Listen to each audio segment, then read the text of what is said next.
Welcome back, Streamer Nation. I'm your host, Michael Simeone, and you are listening to the SP Streamer Podcast, part of the Fantrax and FantraxHQ.com family.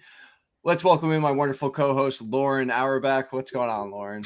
Not much, Michael. Just sitting and talking about some NFBC stuff, which I was saying that I'm excited. I'm trying to kind of dive more into the NFBC-ness, and which is good because we've got two guests on today that are like the go-to guys for strategy and roster building for the NFBC. And so I'm really looking forward to tonight's show. I'm actually drinking tea out of their mug too. There you go. This was by accident, actually, so it just happened to happen. I'm gonna have to get one because I love the mugs. I love Anyone who has a mug, let me know too. Yeah.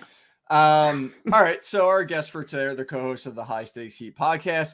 One of them loves taking injury victory laps, while the other one loves to do fab during softball. They are Dave McDonald and Jake. I'm a horrible host, Jake. I meant to ask you how to say your last name properly. I'm going to guess, though, Halusker. That's the usual incorrect pronunciation. What is your? That's fine. I've been hearing it since I was a child. No, it's just Halusker. It is not phonetically. Okay. It's not phonetically pronounced. All right. Well, you can follow Dave on Twitter at RunMDCD. No, that's not right. Good thing that's live. This is horrendous. Okay. Get with it, Simeone. Let's go. You can follow Dave on Twitter at I Don't Really Care. And then you can follow Jake on Twitter at The Dust Mite. Dave, what is your correct Twitter handle for everyone listening, please? Oh, God. You are the worst. That would be RunDMCD. And make sure to add that D. Add that D. So I mixed it up a little there. Okay. All right. We're going to discuss a couple of things on tonight's episode. We'll kind of see how it goes in terms of time. But we're going to start off with some position scarcity talk. So let's start off with starting pitchers. A little different than last year, it seems, in terms of the way drafts are going. So I wanted to ask both of you, how many? I know it can definitely be dependent on league and how the draft is going, but in your mind, target wise, how many starting pitchers are you aiming for in the first 4 rounds? I'll start with you, Dave.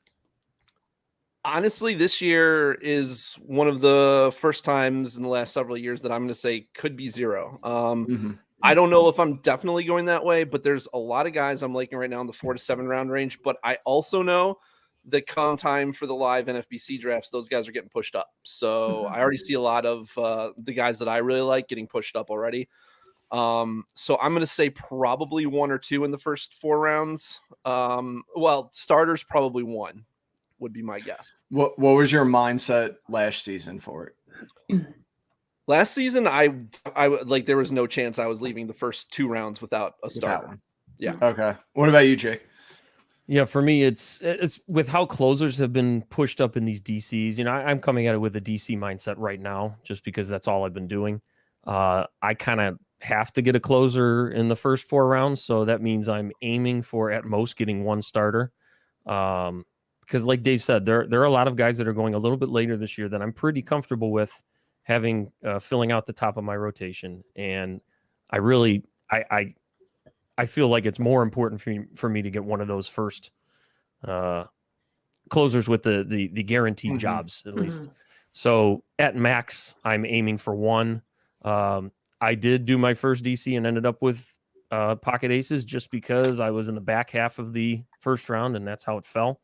But I'm looking more for 1 right now with the possibility of 0, like Dave said, especially in auctions.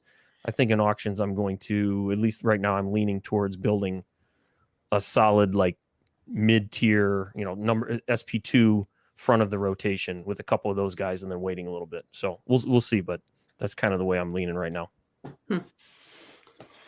Who's the last SP that you guys are comfortable starting with, SP1, for this season? That's a tough one for me. I think as things go on, I would probably say Dylan Cease / Trevor Rogers, someone in that range. Oh wow, you go that far. Yeah, if I have to get an early closer, and for whatever reason I just have to get something else offensively, or maybe I feel like, another elite closer fell in the 5th round and I want to lock it up and not have to worry about him, I'll maybe push back to the 5th or 6th round to get my first start. Trevor Rogers is going, early 6th. So that's probably where I'm going right now if I had to cut it off. Would you back up that pick quickly with another? Yes. Yeah, right. Okay. Yes. What about you, Dave? It's like he's reading my show notes, because that's exactly what I said.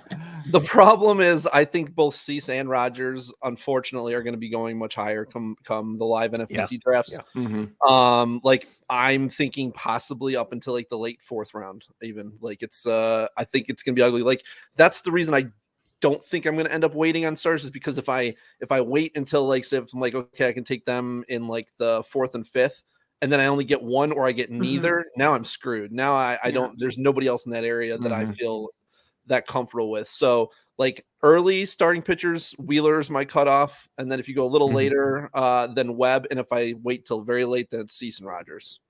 Okay. Yeah, we have the luxury of, before we go to Vegas, we get to see what happens in the New York drafts. So we will be looking very closely at the New York mains, as we usually do. But the narrative now is becoming, the closers are so high, they're going to start falling back by the live events. And I don't know, it's becoming so prevalent for people to think that, that's becoming the new group think that it's entirely possible that it doesn't go that way. I don't know.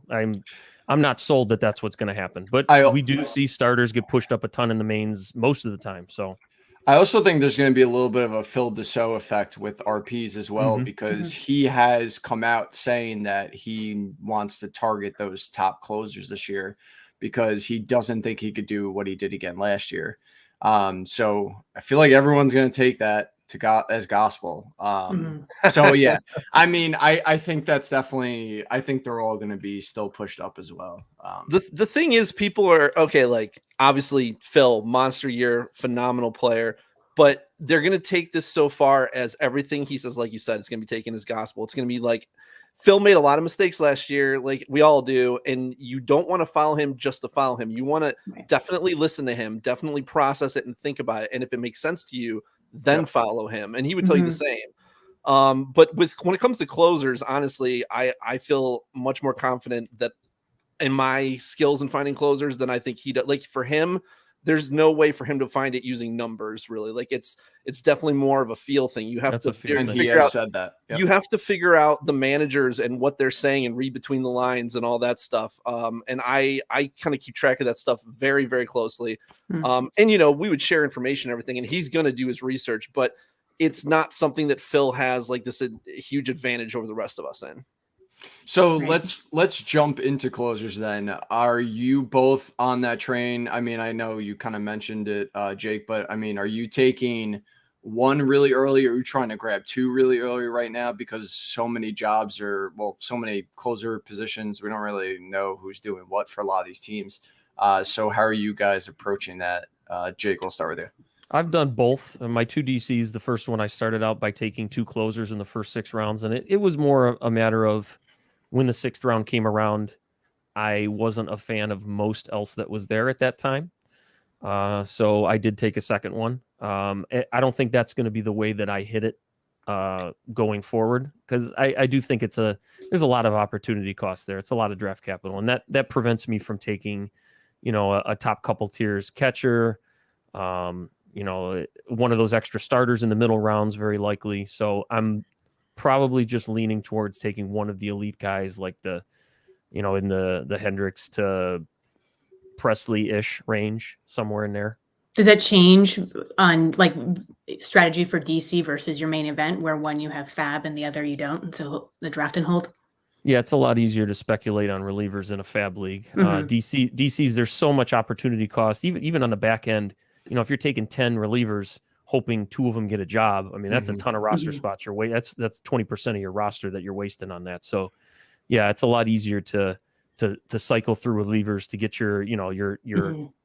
your half closer after you've got your first 2 or even your last 2 when you have the one solid one. So, but there will be times in DCs where you will want to throw in a reliever instead of using a screaming pitcher. Oh, yeah. definitely. So I don't mind taking some shots in DCs. Yeah. But you don't take 10, like I said. I mean, not in the earlier rounds, but like you can take guys in rounds 40 through 50. I think there's a significant amount of guys that are not bad speculation guys. A couple guys in Texas and stuff like that. I mean, there's some good shots to take there, I think. But yeah, like he was saying, right now in DCs, with as little information as we have, there's still guys out there who have to be signed.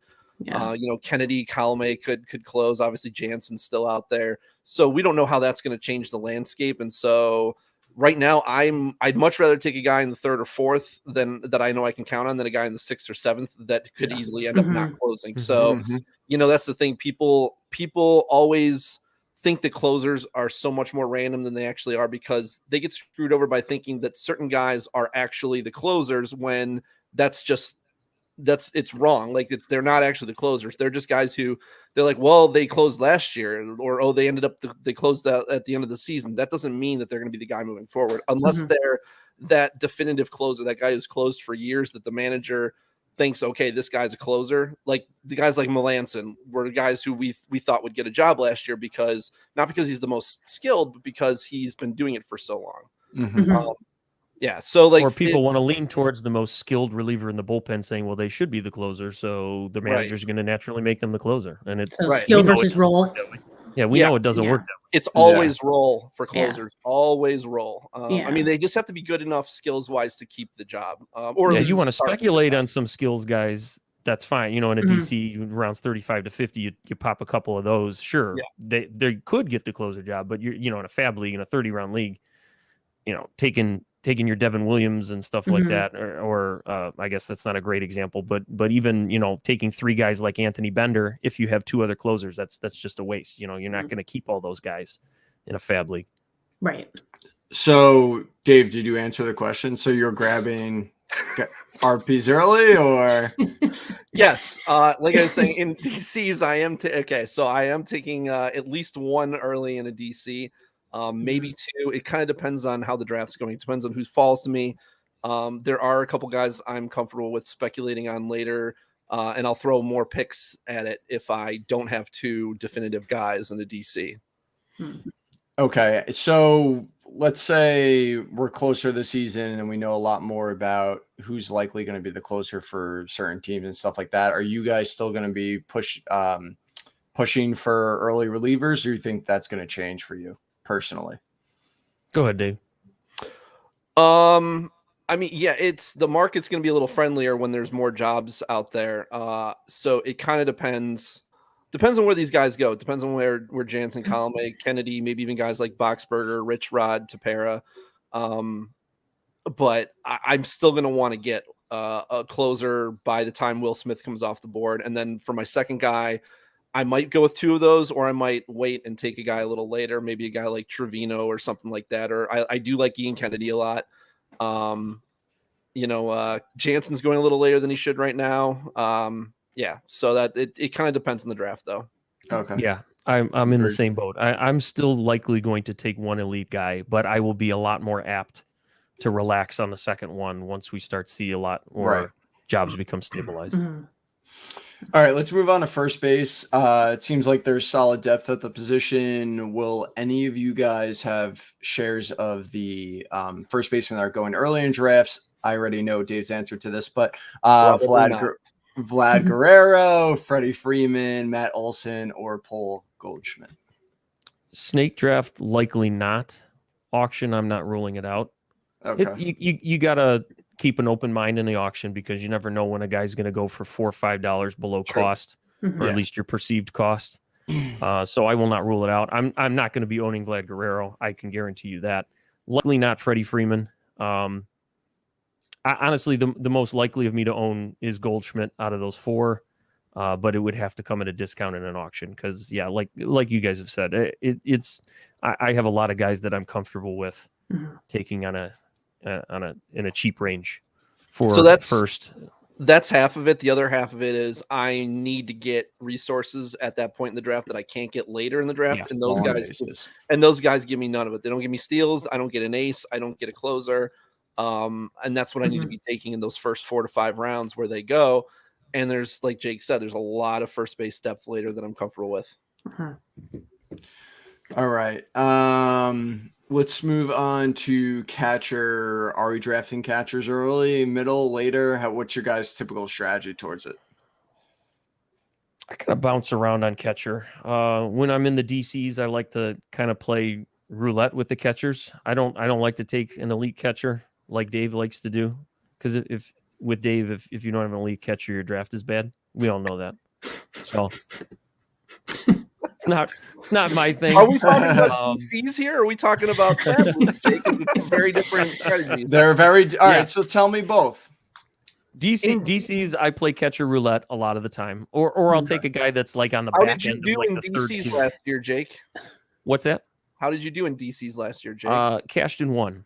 Wait, didn't you want to take him early in DCs though? Didn't you want to? Yes, versus you guys can say that. I have actually had pretty good success with taking late catchers, and even though my performance last year was not up to my standards, my catchers were pretty good, except for the one league that I drafted Varsho, because early on I thought I wanted to get one share of him, and he was a complete disappointment. And then I had a lot of other guys that didn't. I had Huff on that team as well, which was a mistake. So it doesn't always work, but I've more likely than not had success doing that, using that method in DCs. Fab leagues, I will take 2 guys in the, I don't know, I guess you can call it the third tier of catchers or the third and fourth tier. I'm a big fan of Kyber Ruiz.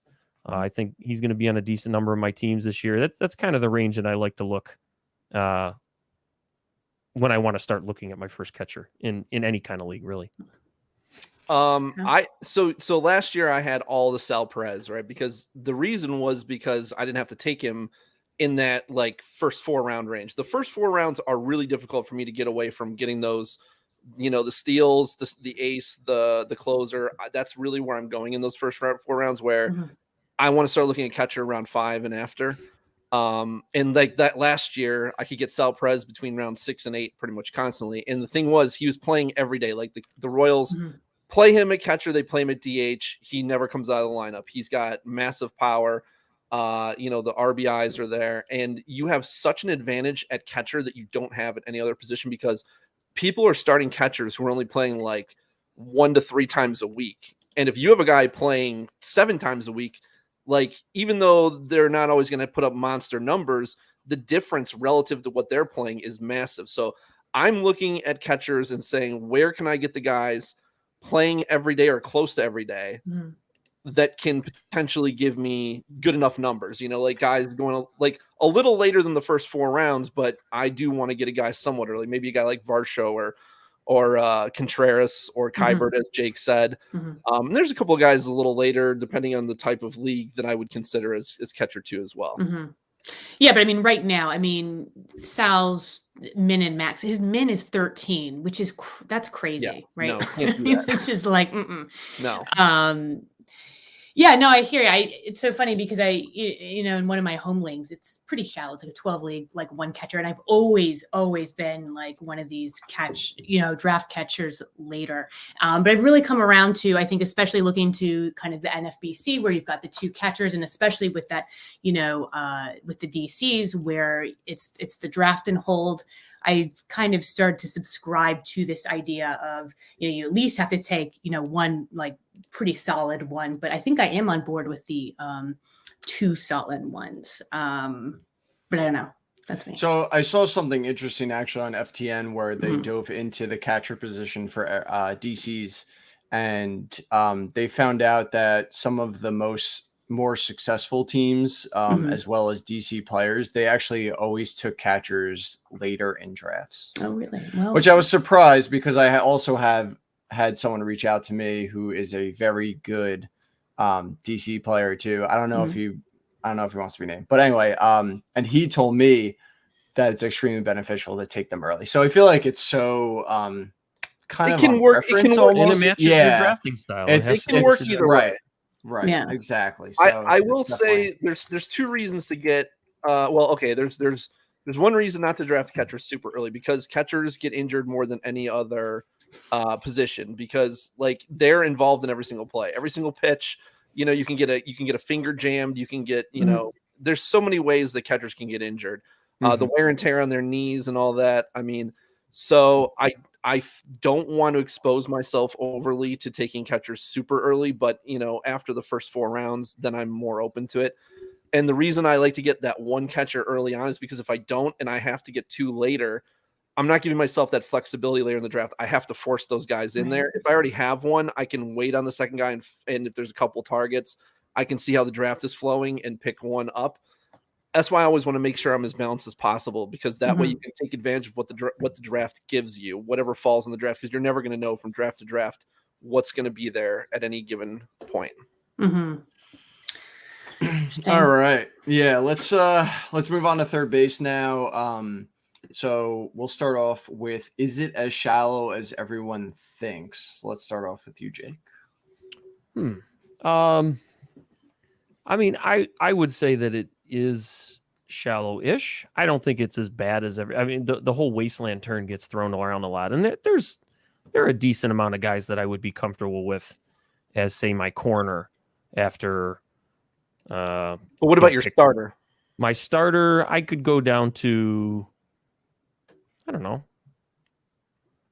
Luis Urias.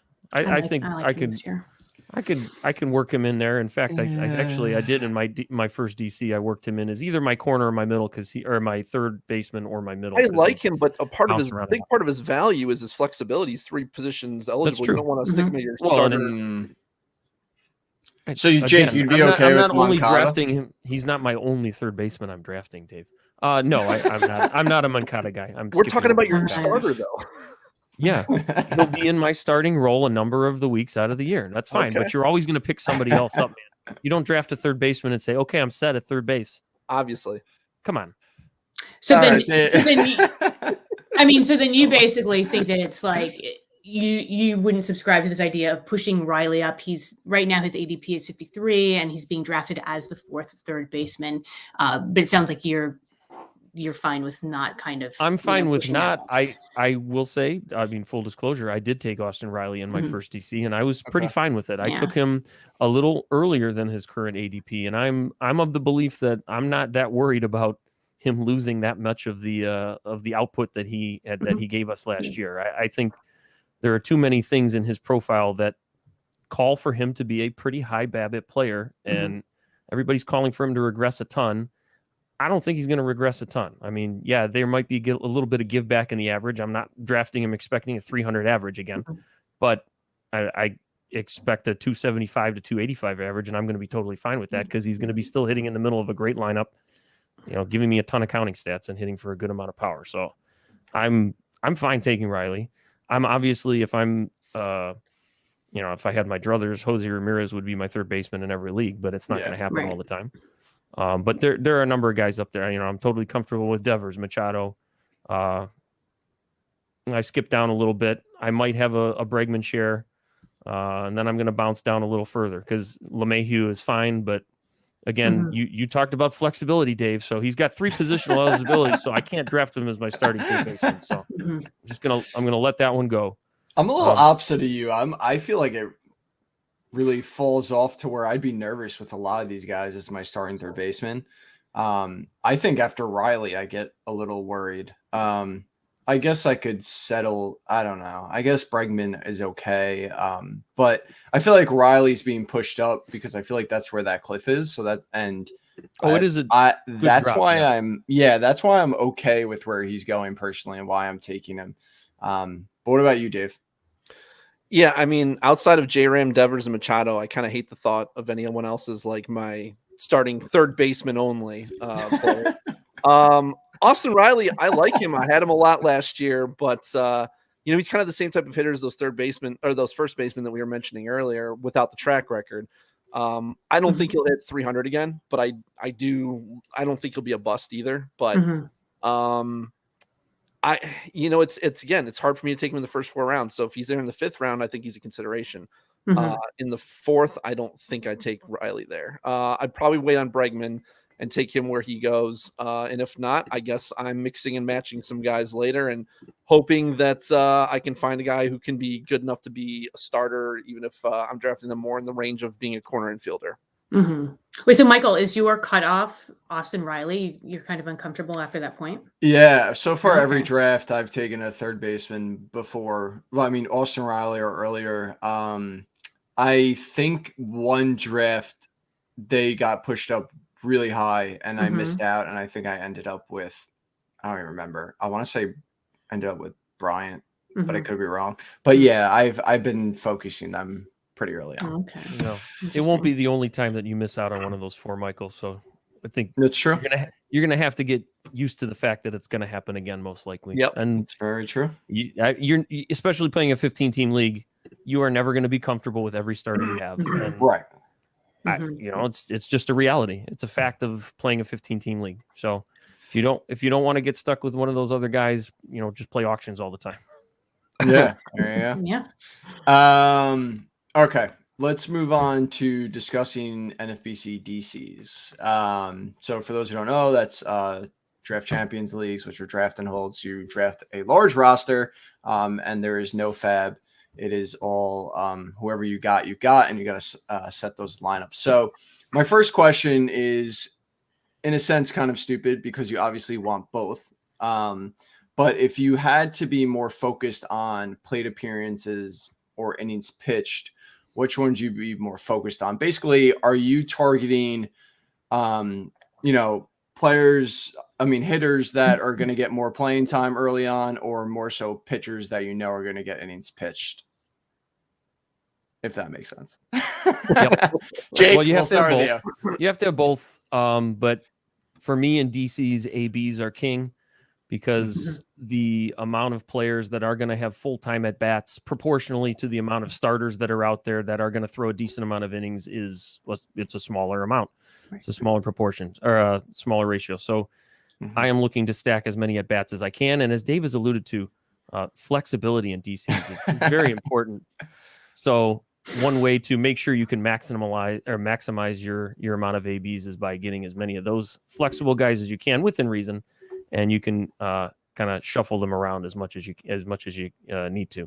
But yeah, ABs are getting guys that are going to have guaranteed playing time in the top 6 spots of their lineup, and likely are not going to be platooned. I mean, once you get past round 12, those are pretty golden. So yeah, that's where I'm looking a lot. Yep. What about you, Dave? I too like to maximize my AB. Maximize. I like it. Yeah, no, as Jake said, you need both. Despite the wording of the question here, you do need to have both.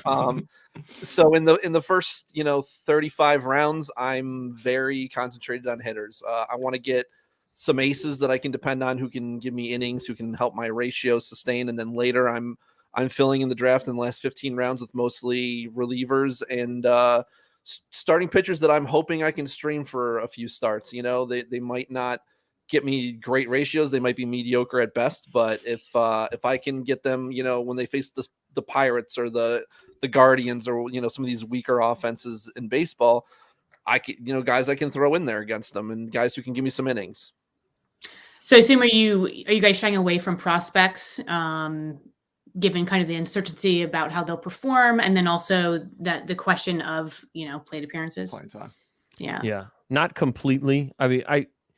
There is a time and a place, but if you're of the mind that, well, I'm going to take 5 or 7, these high end prospects, and if 2 of them pop, then I'm going to win the overall.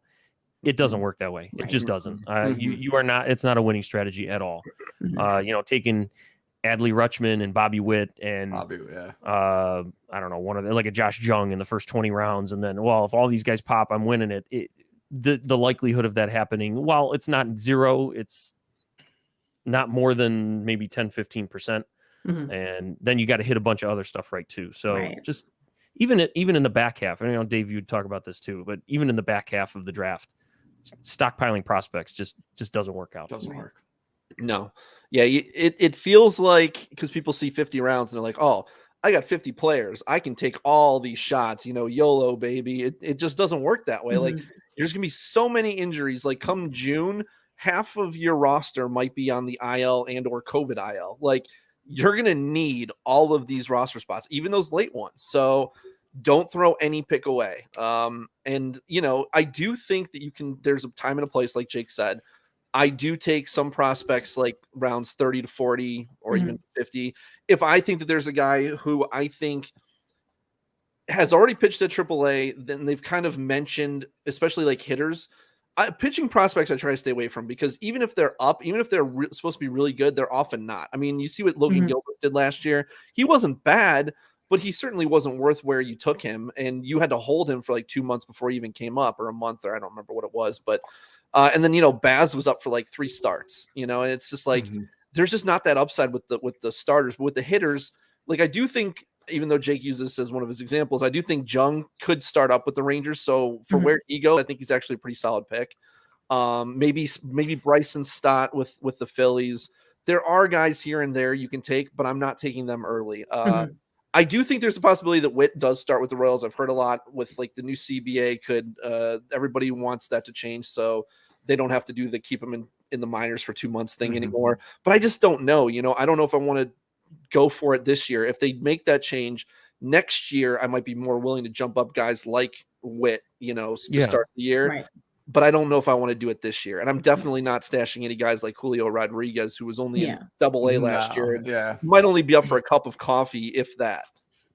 I mean, Witt scares me because I just feel like you never know with prospects how they're going to perform when they're first called up. I don't care how big of a prospect you are. I mean, look at Vlad, for instance, you know? So I feel like that's what scares me about Witt as well.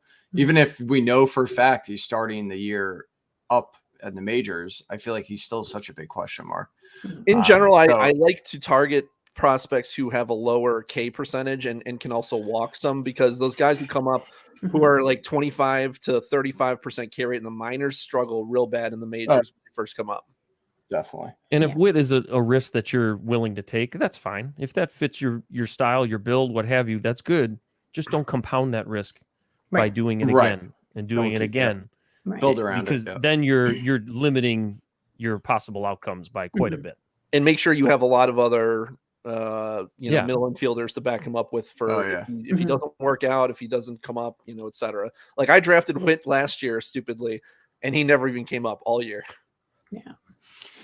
All right, so we talked about closers already a little bit earlier, so let's start talking about the bench. Now, when you guys draft, you have in your, I guess, a spreadsheet, whatever you guys use when you're drafting, do you have a set number of backups for each position, or are you a little more fluid where you kind of see how your draft turns out, where your strong positions are, and then you kind of build behind that?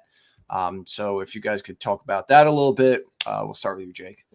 Infield positions, I want to have at least 4 or 5 guys that can play every position. Catcher, that might be hard, but all the other infield positions, you should be able to do that, especially if you draft a few guys like a Luis Urias, perhaps. That could work out for you. Outfielders, I want to have generally 7 to 8 extra. So I want to have 5 plus an additional 7 or 8 more or so, and then fill the rest out with pitching. Yeah, that's about right. I feel, and you know, you do need to play a utility. So if you draft a utility player, you have to factor that in, that you can't put them in any other offensive position, because, you know, guys get hurt, guys get injured, guys get sick, whatever. Yeah, I mean, especially this day and age. So you got to have as many backups at every position that you can. Guys that play outfield. Guys that play outfield in an infield position are great too. Catcher, I want to have at least 4, 3 guys if I can get them that are likely going to start like 60% or more. 4 total or 4 on your bench? 4 total. Sorry. Okay. Right. It's hard to get more than 4 that you're going to want to play or that are going to get a decent amount of plate appearances. Yeah. If I am not happy with my 4th, I will take a 5th. But after that, there's a lot of opportunity cost there. That's a 10th of your roster right there. So you don't want to go too much higher than 4. What about you, Dave? Yeah, if in DCs, I generally want, 3 is the bare minimum total. I'm just going to give you totals instead of backups. So I definitely want at least 3, but if I only have 3, they have to be like 3 everyday starter, like sturdy guys. If not, I want 4 at each position. But they don't always have to be separate players. Like if I have a multi-positional eligible guy, like as Jake mentioned, Luis Urias, Who? if I have someone covering 3 different positions as my 4th player, I'm okay with that. But I'll probably get in, put another guy in there as well, just in case who covers one of those 3 positions as well. But if I have 3 guys and then Urias is covering the 4th at a couple positions, I'd be okay with that. But yeah, like with COVID, you never know. In the middle of the week, your guy gets COVID, you need to put someone else in there, and then you got injuries on top of that. You just need to be able to have options, even if they're not good options, guys who are playing. You're saying warm bodies. Yeah, Yes. exactly. Yeah. And as silly as it seems, like Dalton Varsho's catcher outfield eligibility, I think is really invaluable in a DC because you're probably going to use him as an outfielder at some point. Me and Jake did our Battle of the Pods last year. We drafted Varsho in like the 10th round or something, like way too early, thinking he was going to start up because we did this insanely early in like early January last year, and it was ridiculous. And we kept getting our guys taken, and we said, "Well, Varsho's left, and he's the only guy we were thinking about here." So, and then, like literally a week later, they're like, "Oh yeah, Varsho's not starting up with the team." Yeah. Awesome. This is great. Okay. Phenomenal. We just lost. Okay, well, but we used Varsho as our outfielder for like the entire time he was up. Like we never even used him at catcher because we were so low on outfielders. Because we drafted a bunch of retired guys. Yeah, we had like Shin-Soo Choo went to the KBO. We had Braun retired. Pilar didn't end up getting a starting spot. We drafted like 5 guys who all seemed like they'd potentially start. And nope. Like Slater was platooned. Yeah. It was bad. ugly. That sounds fun. What about you were in there with us? Yes, I know. I had to start like Tony Kemp a lot, which actually it's all George's fault. What about with the pitchers for your bench? What is your split for like starters and relievers? Go ahead, Dave. I haven't really thought about, honestly. Okay. It kind of depends on who I can get where. Like in their current first pitch draft, I wasn't able to get some of the. I wasted some picks earlier because this is a draft I wasn't prepared for. It's for fun and it's for free. So exactly. You should see my outfield. It's atrocious. Anyway.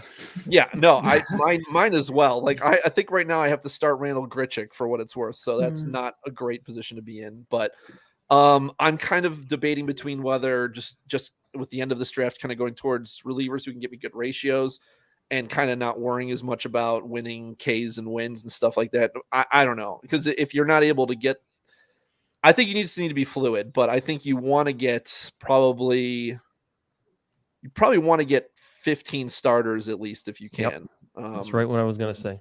Yeah. So I'm taking maybe another 8 or so relievers if depending on how many starters you get. That's been a lot for me so far. I don't think I've taken 23, 24 pitchers yet, which is usually about, people generally have like a 26 to 24 split, 27, 23 offense to pitching. I found that I've drafted just a couple more bats than pitchers than I normally do this year off of that split. Not necessarily intentionally, but I think that's been generally the norm in my drafts. I've been consistently keeping myself ahead of the pack in pitching while still getting as many ABs as I can. And everybody's been coming out a little bit lower in my drafts on pitching, which is kind of odd to me. I don't know. Maybe everybody's subscribing to the get ABs philosophy, but I will not quite take as many relievers if I can help it, as Dave just said. I'll try to keep it to like 6 or 7 because I want to get as many starters as you can, or at least guys that are swingmen that could likely start. But sometimes it doesn't work that way. I like to get as many innings as I can, so I will take as many starters as possible. I do like 7 to 8 personally. But in that draft, for some reason, the first pitch draft, I went pitcher heavy. I don't know why. And my outfield consists of Nimmo, Margot, and Willie Calhoun. Oh my God. Is that good? Is that end of list? End of list? Is that good? Wait, you have 3 outfielders? No. I also have Harper and Brian Reynolds, but I'm saying the back end is still a little, what round are you guys in? What round are you in? 43? Yeah. Oh God. Towards the end. Oh boy. My 44, bench is much better, but Yeah. So anyway, Ooh, boy. Good thing it's for free. Yeah. yes, exactly. All right. So, what does your end game look like in NFBC DCs? Are you typically grabbing a lot of pitchers, hitters, prospects? Do you more so focus on skill set over playing time, hoping that talent emerges and they'll end up taking playing time anyway? What's your like mentality when it comes to like those last 10 rounds? As we've alluded to with the ABs being king, you're not going to hit on as many hitters in the back quarter of your draft as you will pitchers that are going to be useful throughout the year. So I am looking to get as many at bats as I can before round 35, 38. Okay. So my ends of the draft usually end up being like 75% pitchers, just because the bats are extremely scarce. The guys that are left there are your backup rabbits or your backup middle infielder, your Ronald Torres, the guys that you're not going to want to put in your lineup ever. So, or you're taking prospects. And if you're prospect guy or girl and you didn't take prospects in the first 30 rounds of the draft and you want to hit a couple there, that's fine, because there's a lot of guys, that have lost their shine and have fallen down. There are guys that haven't gotten the recognition that others have yet. You got your Jeter Downs is way down there after people were drafting him last year, expecting him to start for the Red Sox, and he's dropping down into the 40s now. And that, now's the opportunity. If you want, you got no other bats down there, so take 8 pitchers and grab Jeter Downs and somebody else. So yeah, it's going to be a lot of the skills-based relievers, the really back-end starters, guys floating down there, like Tyler Beatty, who are kind of forgotten about because they've been hurt for a while, or Dalton Jeffries that didn't get his shot with Oakland, or guys like that down there that could end up starting or should end up starting for their major league clubs at some point. Yeah. Dave? Yeah, I mean, a lot of what he said. In the last 15 rounds, ideally, I don't want to be taking any hitters. I mean, unless you see someone down there that you really like. I don't like. I want to be done with hitters by round 35 at the latest, and then just go, because all the value I see there is in pitching. There's a lot of question marks, but guys who could come up, like a Reed Detmers or something like that, who could have who could have the stuff to be a legitimately good pitcher, but I don't have to invest the resources in them. And just guys who are innings eaters, mediocre to subpar starters that you can stream in good matchups, and then there's plenty of good relievers and potential closer specs at that point. So that's how I'm looking to do my end game. And in first pitch, I think I had to take 2 more outfielders, but now I'm pretty much going pitchers the rest of the way. Okay. So I'm sure you have a better outfield than I do. Moderately at best, maybe. Not I have good pitching though. That's kind of makes up for it. All right, let's move on to the main event. So for those who don't know what that is basically a high stakes league where it's a typical league, FAB, 15 team leagues, and the buy-in is how much now? $1,700 to get into. They raised the overall, didn't they? Or am I wrong? 175. Yeah. Yep. 175 for overall winner. Okay. So, since this league obviously costs a lot of money and all those kinds of things, I'm assuming the answer is yes, but do you approach main events differently than other leagues? Do the buy-in? Do you find it more stressful, walking into the draft, and, kind of like, how do you handle coming into a league that is, has that high of a buy-in? Go ahead, Jake. All right. Main event for me is usually my last NFBC league. So in terms of feeling, more nervous or whatever, not really, because we're pretty prepared at that point. I mean, there's nothing like live drafting. Plug for the NFBC. If you can do a live event, New York, Las Vegas, Chicago, absolutely get there and do it if it's within your means. There's nothing like it in terms of fantasy baseball. I mean, it's our favorite weekend of the year, right? Yeah. I mean, that's my favorite weekend of the year for sure. And it takes place a couple weeks before the start of the season, right? New York, the Vegas one, at least. New York and Chicago are 2 weekends before opening day. The Vegas one is the weekend before opening day. Okay. Yep. So you got a few days to recover, because opening day is on Thursday again this year, I think. I'm pretty sure. Yeah. So you got a couple days to come back. They will do a fab run that Sunday before the year starts as well. Right. So you can clean up any loose ends you have. But yeah, I mean, when you're putting $1,700 down on a league, of course I feel like my behind tightens a little bit when I get to the table. I'm not gonna lay it all out there and light my money on fire. I don't have Phil Dussault money, so I'm not YOLOing it up there. So guys and girls that listen to us, they know we're the risk assessment guys. We are not taking unnecessary risks early in the draft. At a live draft, any high dollar league, we are not taking unnecessary risks in the first 10 to 15 rounds. Once you hit 10, you can start putting a little risk into your repertoire, but we're not looking to lose the draft in the first third of it. So we are extremely disciplined when it comes to that. Yeah.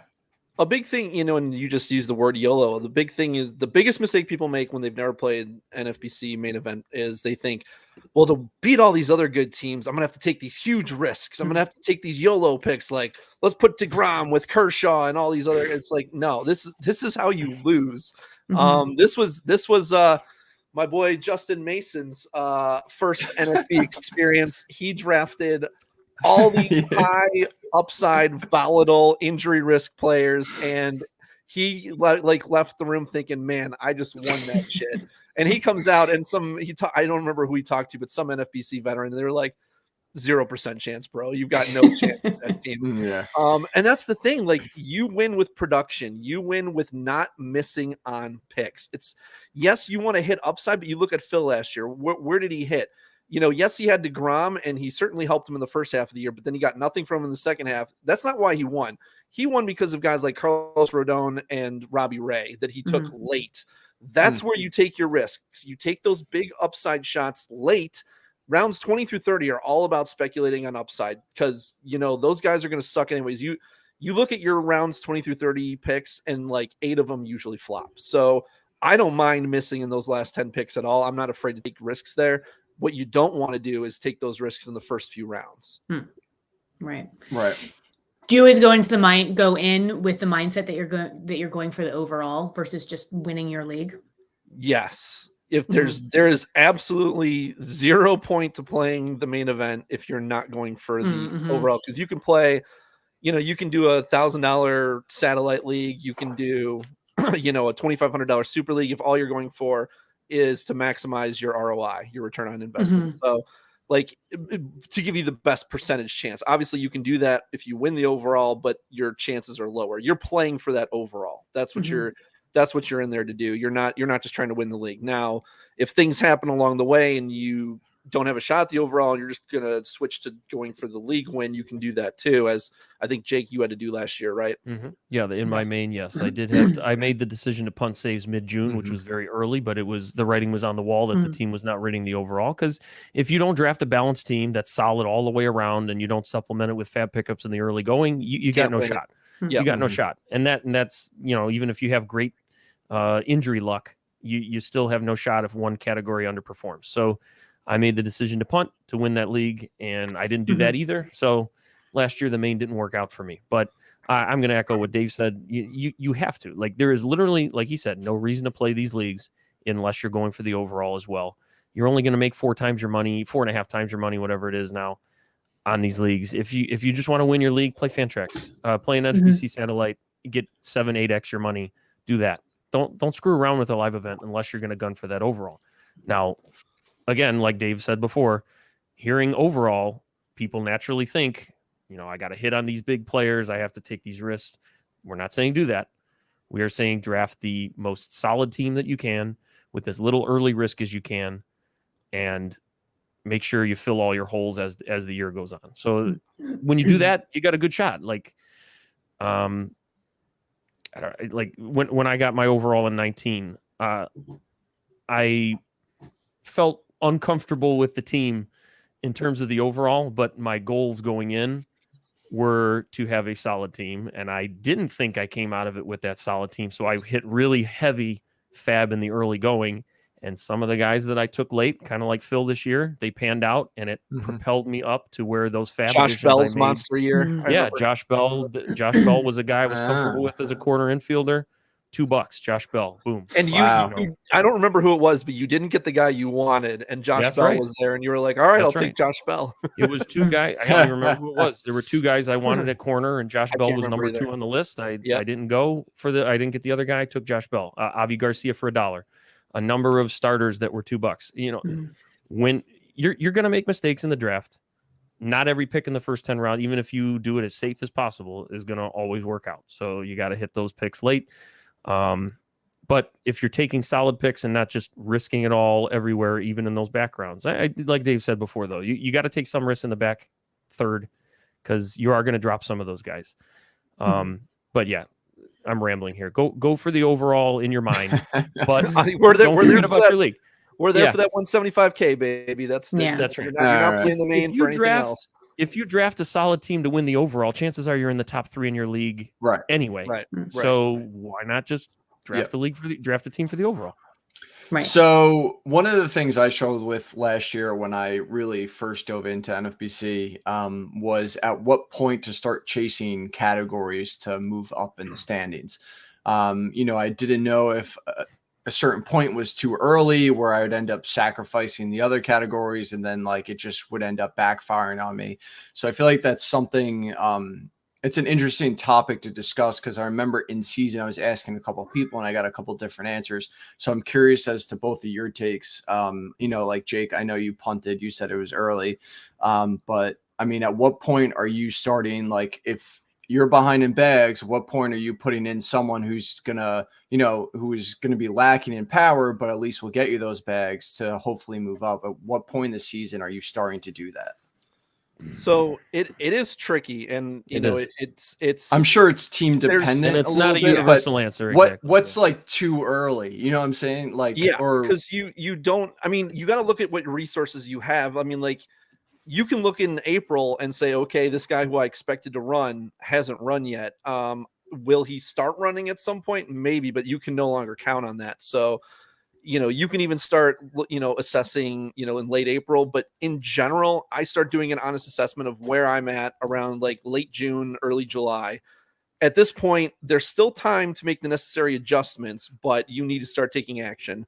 I won't punt categories ever to start a league. And, the thing is, there's so many people who want to just say, like, pretend like steals and saves don't exist because they don't want to, I just want to draft home runs and good pitchers and all that stuff. I get it, but that's not the way the game works. So I will never punt any category, because sometimes you think you are going to have a good shot in a category. Like last year, I started 3 aces, and it was Giolito, Aaron Nola, and Zach Gallen. Well, guess what? I ended up last place in my league in ERA. So sometimes you think you're drafting and you're good in categories, and you're not. So I say never punt any categories, because now if I've punted another category and then I'm also down in ERA, I'm now completely fucked. I have no chance. So, I don't punt categories, but I have to start looking at some point. If there is a point, I would say it would be probably like closer to like mid to late August, where if I have to decide to punt something at that point in order to move up, like let's say I can't move up that much in saves, maybe I can move up 1 point. But if I stop playing my closers, I can move up like say 5 or 6 points in wins and strikeouts. Yeah, right. Exactly. But I also have to keep an eye on those ratios, right? Because like if I'm playing more starters, they might not be as good as the relievers that I was playing. So I don't want to drop too far in ERA and WHIP. So it's such a complicated answer, because you kind of have to be looking at all of these things at once and make the best assessment. But yeah, you don't want to overreact in April either. Are there certain categories that are easier to chase? Like, yeah. I mean, the ones that K's. I mean, wins. There's easy ways to do that. It's by not starting 3 relievers. But as long as you have a good foundation and saves, and your ratios are not competing very heavily. If you're like in the middle of 5 people that are within like 0.02 in WHIP, you don't want to be throwing 9 starters out there generally, because that 8th and 9th one are very likely gonna bomb you and whip once or twice. So that's when it comes to Casey wins.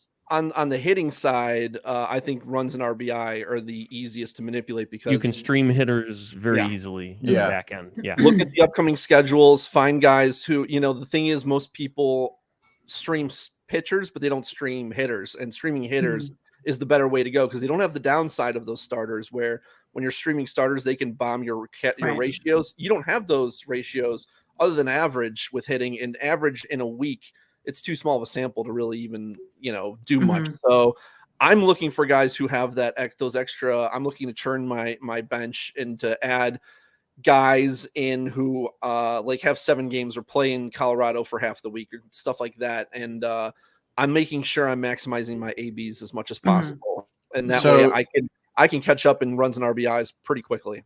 So Dave just came on the SP Streamer podcast and told people not to stream starters. Okay. Thanks, Dave. Jake, so do you agree? I mean, Dave kind of alluded to almost like halfway through the season, he's really starting to kind of, I guess, look at those things more so. And Chase, do you agree, Jake? Or I tend to go a little bit earlier than him. Okay. I will agree with a lot of what he said. I tend to look at the standings a lot earlier than I'm pretty much taking stock of where I am in all the categories at all times, not the first week necessarily, but end of April, I'm starting to look at that in earnest because if you're not, there's a good chance you're going to fall behind in something. People that say they just, set the lineup and don't look at standings for 2 months are full of garbage because if you're playing for a substantial amount of money, you're looking like it's dumb if you're not. Yeah. And if you really are not, then I'm not sure why you're doing this, but it's hard to word because I didn't mean not to look at your standings. I'm obviously looking April. Yeah. We got what you looking to gain ground in categories necessarily by making tough choices to jettison things, or to play certain guys over others. A lot of that, if you're not doing that, your chances at the overall get tougher. So I am not going to be punting anything like calling my league DOA or my team DOA. I did it in mid-June in the main last year, and that's about as earliest as I do it. And that's because the gap was so egregious, there was no way to come back from it. That's why we're so big on drafting speed and saves and average and things like that early, because you cannot make those up nearly as easily by streaming guys. And when you do try to stream for that stuff, you hurt other categories significantly. Yeah. And those elite relievers, they help your ratios a lot more than people let on. So that's another reason to maybe target one or a second one if you're so inclined. To be clear, we go for speed early in the way that we're looking for legitimately good hitters, complete players. Yes, who can also give us speed. We're not looking for rabbits, as you say. Like you're not looking for Alberto Mondesi. That would be a no. I refuse to answer your question. Remember, we want ABs, not partial ABs. Yeah, I mean, even like Miles Straw, I was telling people I think his playing time's safe, but I don't want Miles Straw. Like, I don't want a guy who's going to be a detraction in homers and RBI if I can avoid it. I think that he's okay if you screwed up and you have like hardly any steals going into the 7th round or something, but otherwise, I want to have my steals with like 2 or 3 hitters in the first 6-7 rounds who can all give me, 20 plus steals. Makes sense. So Dave, what round are you taking Cody Bellinger this year since you took him in the 2nd round last year? Really? Bump him down to 3 this year. That was not in the show notes, Michael. I have to tease you. Obviously, I got auto drafted. My biggest fade of the year. I was telling everybody don't draft Cody Bellinger last year, and then I got auto drafted him. And the biggest scrap of the year for me, $2,500 entry fee. So yeah, that sucked. But hey, I still cashed. There you go. I wish I could have seen you when you found that out. No, it was really a frantic mess. We had just finished the main event and we were all hanging around in our suite and like drinking and having a good time relaxing before my super draft at 7. And all of a sudden, we thought was at 7. Where Jake's getting all of these, not me. Jake is getting all these texts and calls from friends and family telling him that I'm on the clock, and we're all like, "Wait, what? What are you? What? What's going on?" And Toby when he saw him, I took Tatis in the first round. He was like, all right, that's a little odd. And then he saw me time out and get Bellinger in the second. He was like, okay, that Dave would not have done that. He told Derek, like, there's a 0% chance that Dave's in the room right now. Yeah, because they're always supposed to check to make sure that everybody's there before the draft starts. Because these are high dollar leagues. This isn't like missing your $50 friends and family like start of the league. This are NFBC. The whole point of playing with them is their customer service. And Derek is a friend. I love Derek. He has a lot going on though. And when it's just him, sometimes you miss stuff. And so on a live event weekend, like we were in the middle. Right. And unfortunately, that's what happened. And he couldn't go back in the draft. And so I had to start on the clock in round 3 as we're all trying to catch up. I've got Jake and Tony and Marcus all with me. Tony's on his computer typing in all the picks as like I'm like we're all just like a mess, complete mess. And luckily I was still able to pull out 3rd place in the league and double my money. But my God, was that stressful.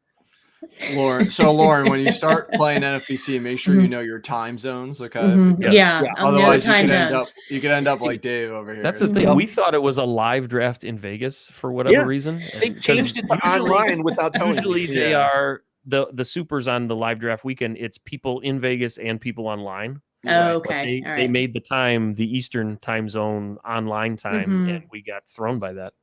Like you said, we were just sitting around chilling. Yeah, when it's a live draft, they always put the time in the live, which in Vegas is West Coast time. It's Pacific. Right. So when I saw 4 p.m. or when I saw 7 p.m., I was thinking 7 p.m. Pacific because it was supposed to be live, but they had changed it from live to online without telling me, and then also they changed the time zone from Pacific to Eastern. So that's no bueno. No bueno. Yeah. No bueno. All right, that does it for this podcast. Dave, let's start with you. Tell everyone where they can find you on Twitter and anything you got going on. Oh boy, we're ending on that. Okay, well, you can find me on Twitter at RunDMcD. Make sure to add that D. I'm on a lot of podcasts in the next week, so it won't be hard to find me. I'm on RotoWire and High Stakes Heat tomorrow with Jake. I'm on the Tool Shed with Cross Clegg and Justin on Sunday. Monday I'm on with the Operating Table with Kev, and then also on FWFB with Justin, and then we've got High Stakes Heat again next Thursday, and then I'm actually at PitchCon next Saturday. My panel is at 4 o'clock. Yeah. Nice. I think some of you are also there, right? Nice. Thursday at 6 o'clock. Thursday at 6. Yep. Is that 6 a.m. or p.m.? Because I don't. Can you stay up till 6 or p.m.? Are you still awake at that point? Okay. Is it Eastern Zone or West Coast? Eastern Time. What zone is it? I had to. By the way, on side note, I booked Justin Mason for a podcast, and Lauren, it's 10 o'clock at night, so I'm gonna have to start drinking some Monsters or something to make it to that podcast. You can do that. All right, Jake, where do people follow you? Could be the second guy to fall asleep on the microphone the last couple of years. Congrats, by the way. This is over an hour, so you're welcome. You can it's congrats to me that I kept it to an hour with you two on here. I think that's an achievement. You're the only one to be able to do that with me, so you knew it was going to go over an hour. I did skip a small section. Yeah, that's okay. Yeah, no, I noticed. No, you can just find me at the Dust Mite. And I record with Dave every Thursday for High Stakes Heat, so we drop those episodes on Friday. I am pretty laid back. I don't do as much as Dave does. He gets around. Yeah, Dave's getting into the industry. I like it. Did you ever expect you to be doing that, Dave, or no? Yeah, it's kind of the goal. I mean, I like to help people. I like to share, and I feel like I can still, I know a lot of people playing at my stakes level don't want to give away a lot. I think I can still give things away and still do well. And I would like to turn this into like the possibility of figuring out a way to do this in some way full time. So that is the goal. Cool. Nice. That would be amazing for so many people if we could ever do this full time. That'd be great. Right. All right, so that does it. You can follow me on Twitter at SP Streamer. You can follow Lauren on Twitter at LK Auerbach. We will be back next week with Jenny Butler. That's going to be a really good episode, so make sure you tune into that. You can follow us on. I already said that on Twitter, SP Streamer. I am the worst host on the planet. You can check out our website though, spstreamer.com. Our draft kit is on pre-order if you want to buy it. Dave, it does have a nice little draft strategy section in there. So if you want to hear more of his opinions, you should order that. And actually, all strategy, not just draft, but all right, all strategy, life strategy. All right. I don't know if you want to ask me about that so much, but Nasty Baseball, I got you. All right. Before I have to kick Dave out, we're going to go here, guys. Thanks for listening, and we will talk to you guys soon.